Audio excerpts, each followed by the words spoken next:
let's let's go to our esteemed Honourable Paul Hellyer of Canada. We would give you 20 minutes, sir. Thank you very much, Mr. Chair, and thank you for giving me this opportunity to speak. And thank you, Steve, for the invitation. My name, as I said, was Paul Hellyer. I'm a former Minister of National Defence for Canada. I served in 3 governments during a total of 23.5 years as a Member of Parliament.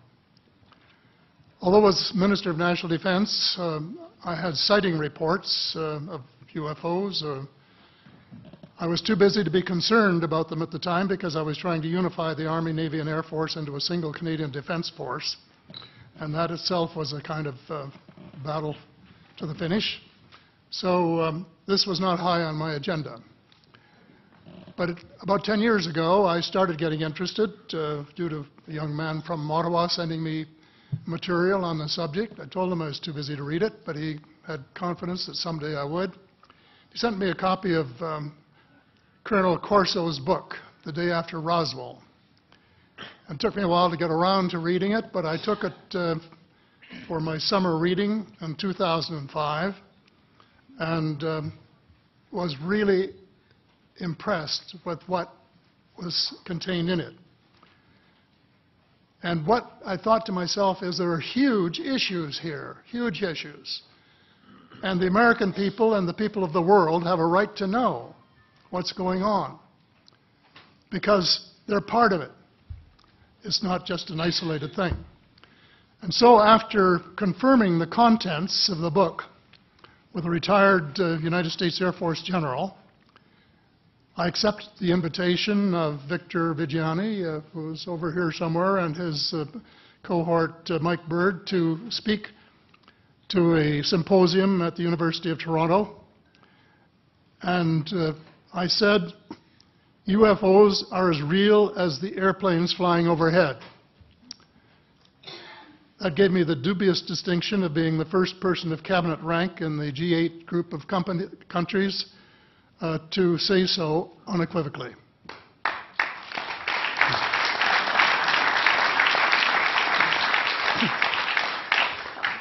Since then, I've learned a lot from many sources, including a number of the fantastic witnesses that we have heard these last 4 days. They were so outstanding, I was just really blown away with them, the amount of information that was available. And I appreciate every single one of them. But because I'm not a ufologist, I'm a politician, there are only a few things that I want to add in that particular realm. First is that about in the 1960s sometime, there was a flotilla of UFOs headed south that crossed into NATO territory in Europe. And the Commander-in-Chief of the Supreme Allied Headquarters in Europe was naturally very shaken. Fortunately, or maybe divine providence, before the panic button was pushed, the flotilla turned around and headed back north. Obviously, they had thought maybe they were Russian and they were very concerned about it. Anyway, an investigation was launched into this whole subject, and a document was prepared which concluded that at least 4 species had been visiting Earth for thousands of years. And this is my own view at this stage as well. So, except for that, there are just a couple of things that we've talked about that I'd like to refer to. And one was that we were referring to them as they until this morning when Linda Moulton Howe, I think she was the first one, actually named 3 different species. I have brought my latest book called Light at the End of the Tunnel, A Survival Plan for the Human Species, as an aide-memoire, and I name 5 different species here. I'm aware of more now. As a matter of fact, I saw a document just a few days ago that mentioned 20. and I think you, Mr. Chairman, were interested in some of the places they might come from. And I have in here Zeta Reticuli, R-E-T-I-C-U-L-I, Reticuli, the Pleiades, Orion, Andromeda, and the Altair star systems. So I don't think we can any more refer to them as they, because they're not an amorphous mass. They are different species and consequently may have different agendas. I don't think we can say that they all have the same agenda any more than we could say that the United States, China, and Russia had the same agenda. Our real interests may be very similar, but as of now, our perceived interests are still quite far apart. One more observation before I begin what I want to say, and that is that we spent quite a bit of time talking about the 66-year-old cadavers. And I was glad to have Linda this morning finally say that there are live ETs on Earth at this present time, and at least 2 of them probably working with the United States government. The other species that I learned about not too long ago was called the tall whites.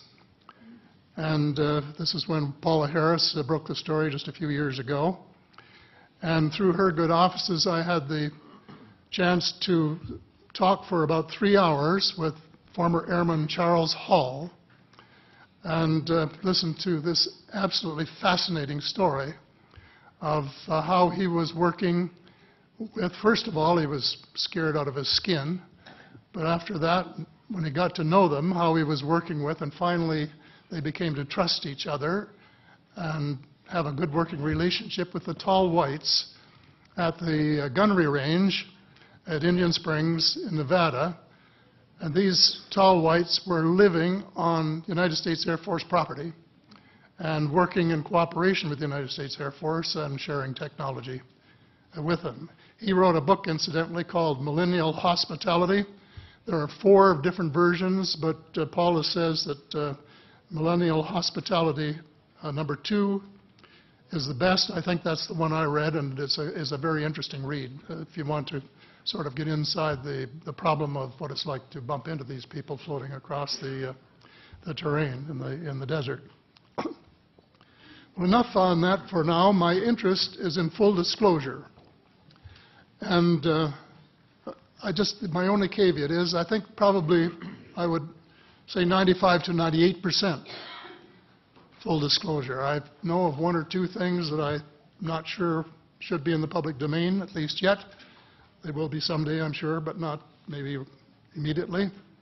But just as children survive the idea of the Tooth Fairy and Santa Claus when they become adult, I think that tax-paying citizens are quite capable of accepting the new and broader reality that we live in a cosmos teeming with life of various sorts. The fact that some other civilizations are more advanced than we are may be humbling, but that could be a necessary step in our survival.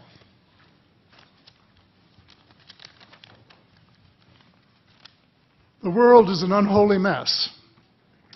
We have it best until the end of this decade. In my book, I said we have 10 years to stop global warming if we don't want it to be beyond the point of no return. 2 years has gone past since it was written, so I say we have until the end of the decade to arrest global warming. Yet our leaders don't even talk about it very much except in a superficial way. They appear to be more interested in starting wars to control more oil and, in effect, prolong the gravity of the threat. Of course, even if they took the problem seriously, they wouldn't have the finances to finance the transition from oil to the clean economy, to clean energy, because we have an infinitely silly banking and financial system in the Western world.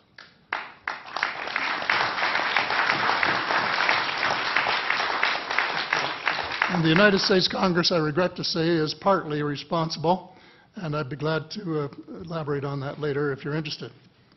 And finally, they need the technology for clean energy.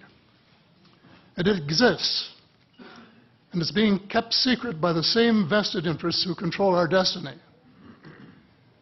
Who are these vested interests, and what are they up to?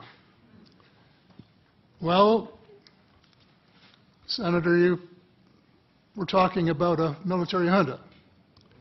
In my opinion, that is true, but I have broadened and deepened the definition to cabal, and the cabal comprises members of the Three Sisters: the Council on Foreign Relations, the Bilderbergers, and the Trilateral Commission, the International Banking Cartel, the Oil Cartel, members of various intelligence organizations, and select members of the military junta, who together have become a shadow government of not only the United States, but of much of the Western world.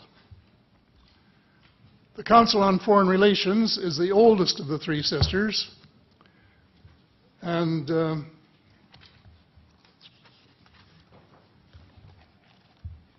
as early as October 1940, years before Germany surrendered to the Allied armies and to vaporize Hitler's vision of empire, the Council's Economic and Financial Group drafted a memorandum outlining a comprehensive policy, quote, to set forth the political, military, territorial, and economic requirements of the United States in its political potential leadership of the non-German world, including the United Kingdom itself, as well as the Western Hemisphere and the Far East.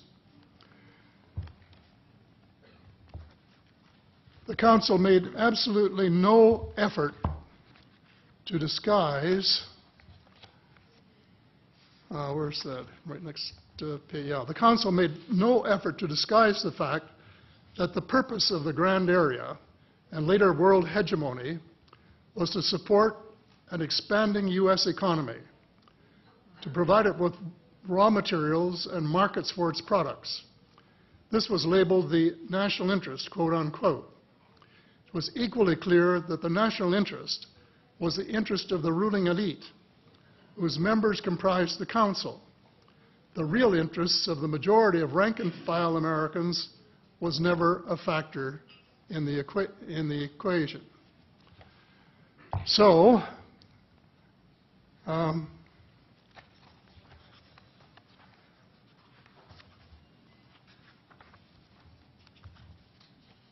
Mr. David Rockefeller, who was a member of all three of the sisters, is quoted as saying this at a meeting of the Bilderbergers in Europe. We are grateful to the Washington Post, the New York Times, Time magazine, and other great publications, whose directors have attended our meetings and respected their promises of discretion for almost 40 years.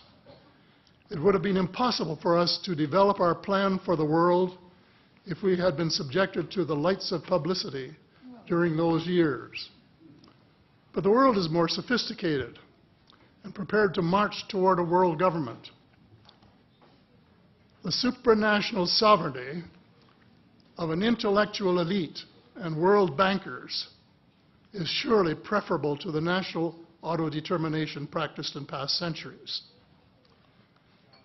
He, of course, pretended he didn't say that, but the witness this is reported by Daniel Estulin, a thoroughly reliable reporter who has written the true story of the Bilderberger Group. And if you want to really get inside of what's been going on there for this long time, that's a good place to go. So anyway, you hear what Mr. Rockefeller said, and so there you have it. The aim of the game is a world government comprising members of the cabal who are elected by no one and accountable to no one. And according to Mr. Rockefeller, the plan is well advanced. Does this help you to understand why our civil rights are being taken away from us? I say us, because Canada too is included in the grand plan. A giant leap in the wrong direction followed the end of the Cold War.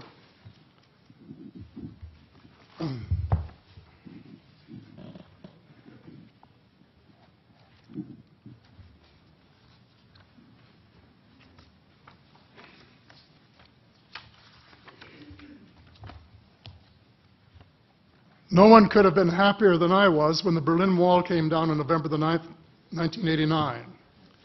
The elation on our side of the curtain was near universal, and very significant on the other side as one country after another regained its freedom. Nearly everyone believed that it was the dawn of a new era of peace and prosperity for people everywhere.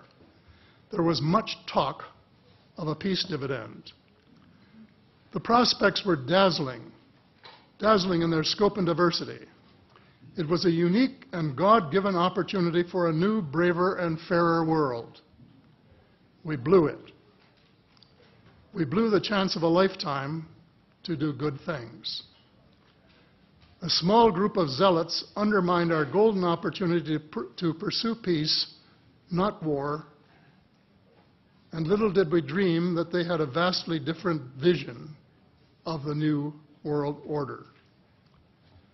Their plan, which is now commonly known as the Project for a New American Century,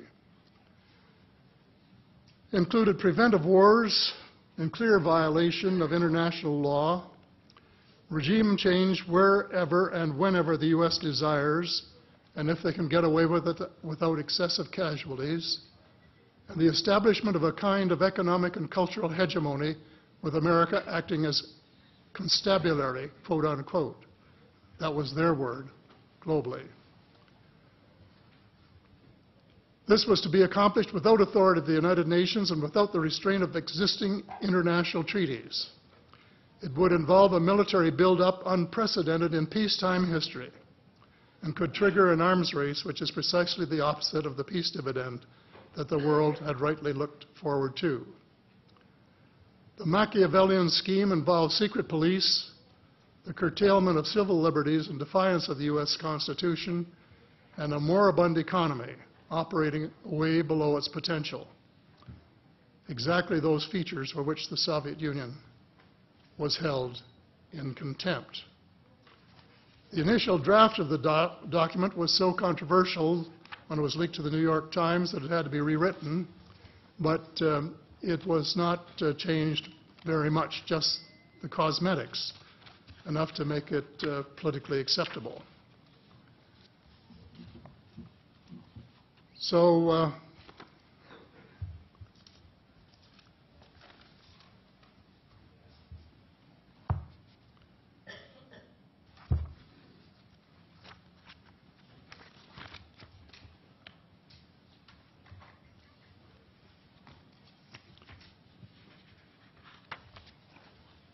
I have a few minutes here to my bearings.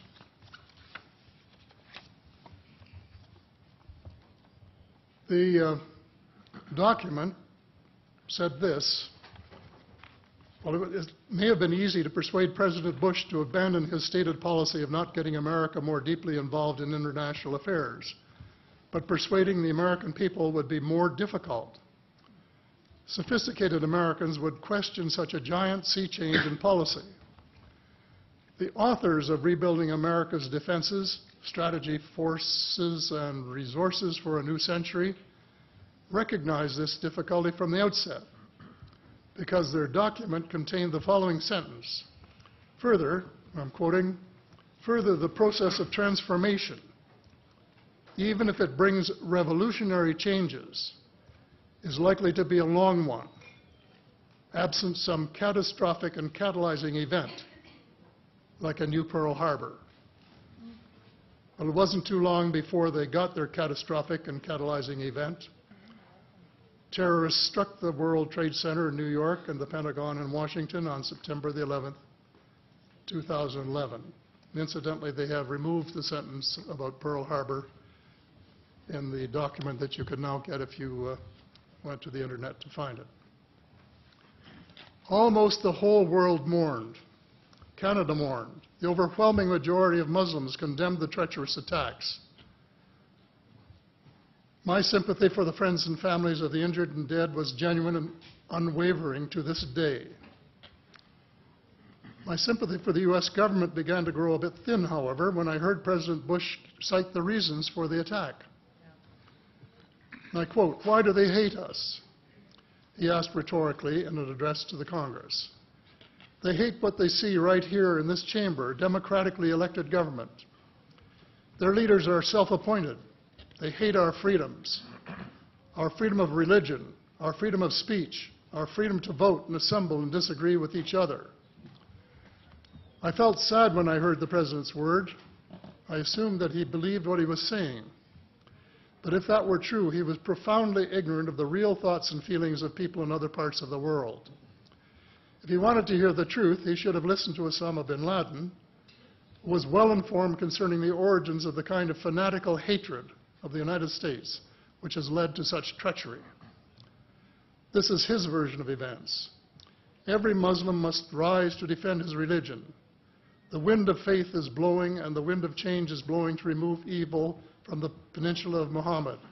Peace be upon him. As to America, I say to you and its people a few words. I swear to God that America will not live in peace before peace reigns in Palestine and before all the army of infidels depart the land of Muhammad. Peace be upon him.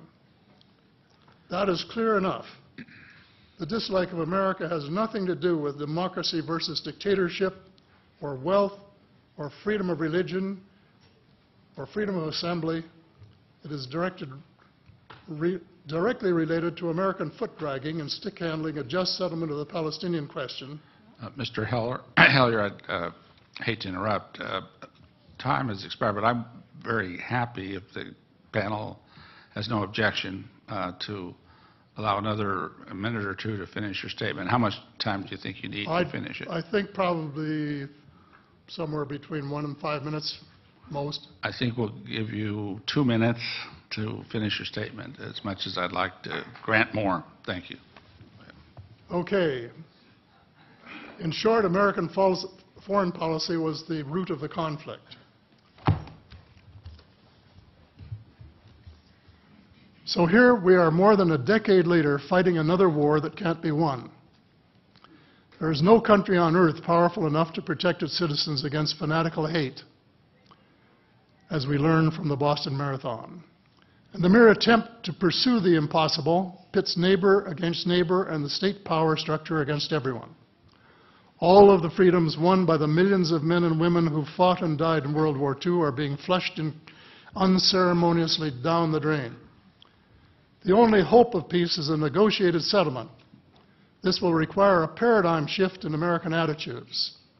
It involves a de facto renunciation of the plan for a new American energy and the adoption of a pledge of cooperation with all humankind to build the kind of world which we are collectively capable of. Young people everywhere need to be challenged by a noble cause. They need to be involved in arresting global warming, creating a banking system that is just and sustainable, and lead the way in the transformation to the new reality that we have to live in harmony with our celestial neighbors, as well as seeking peace on earth. In a word, we have to become spiritual beings and practice the one tenet that the world's major religions have in common, and that is the Golden Rule. In this field, too, and I just want to read one paragraph at this time, if you'll allow me, Mr. Chair. Well, we will allow that, but there's only about 30 seconds, so I hope you can conclude it with that statement. Fast. Thank you. This is from the late Dr. John Mack, an American secular Jewish psychiatrist who became a world leader in interviewing abductees, or experiencers, as he called them, came to this conclusion in a startling book, Passport to the Cosmos. Quote, although the aliens are not themselves gods, their behavior is sometimes anything but godlike. Abductees consistently report that the beings seem closer to the Godhead than we are, acting as messengers, guardian spirits, or angels, intermediaries between us and the divine source. Thank you. Thank you very much.